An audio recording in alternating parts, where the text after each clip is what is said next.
I, on behalf of the Foundation for Economic Freedom, would like to congratulate those of you from Mabini, Batangas, who will receive your titles today.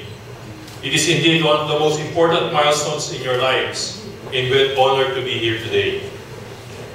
Some of you may be wondering why the Foundation for Economic Freedom, the Asia Foundation, and USAID are here today. Let me give you a quick background. In 2008, the three organizations embarked on a dream to improve the lives of millions of Filipinos to secure property rights.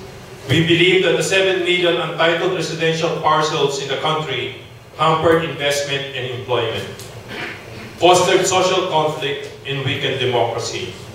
With support from a broad coalition that included then Congressman Antonio Salinas of Zamboanga, Senator Richard Gordon, the Rural Bankers Association, the Chamber of Thrift Banks, the Department of Environment and Natural Resources, and many others, the Residential Free Patent Law was passed in 2010. The law is already making a significant impact. Prior to its passage, the DNR issued about 3,800 titles per year. In 2011, after the law was passed, DNR issued over 58,000 residential titles. That is an impressive 1,500% increase. Palakpan po natin ang DNR.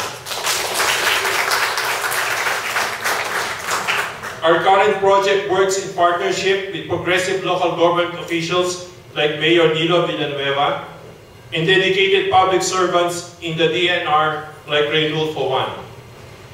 With the support of the Asia Foundation and the U.S. Agency for International Development, we hope to eventually secure the property rights of 7 million families, unlock billions of pesos in debt capital, unleash an entrepreneurial revolution by enabling landowners to get access to credit, strengthen our democracy, and promote social peace and stability. Our vision is to start and sustain an entrepreneurial revolution by enabling landowners to get access to credit. With a formal title in their hands, landowners will get easier access to credit to start a business or invest in themselves through education.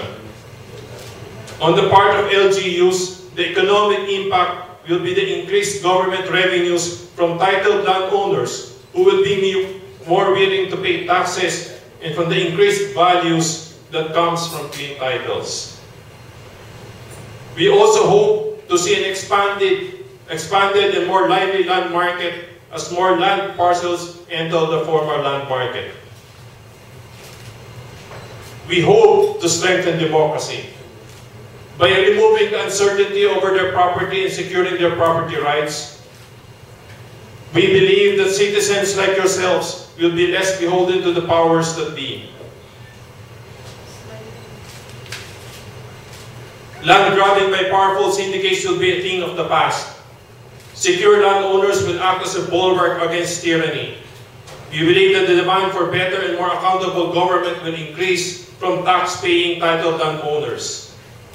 We also believe that property owners will see the correlation between their democratic freedoms, the freedom of the press, the freedom of assembly, and the right and efficient judicial system in the defense of their property.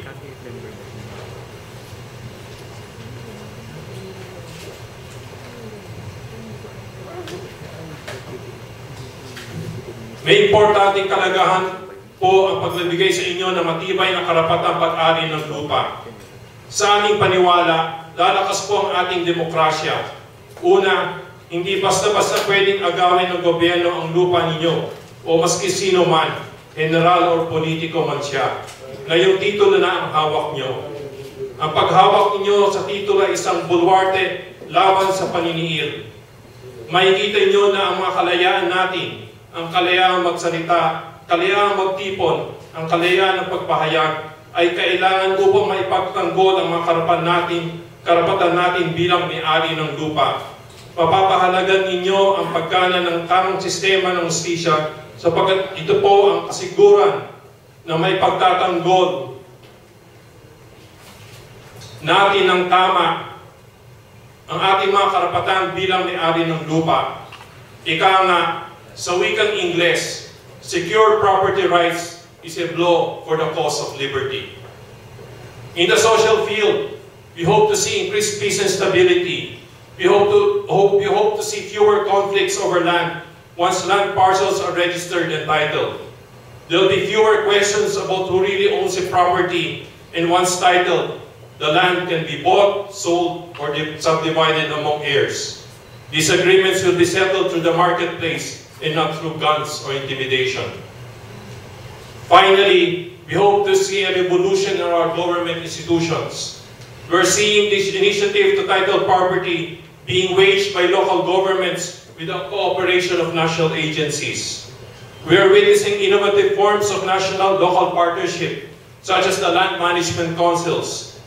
Parcel-based land information is being used not only for ownership identification, but also to improve governance in health, peace and order, disaster risk reduction, tax collection, urban planning, and many others.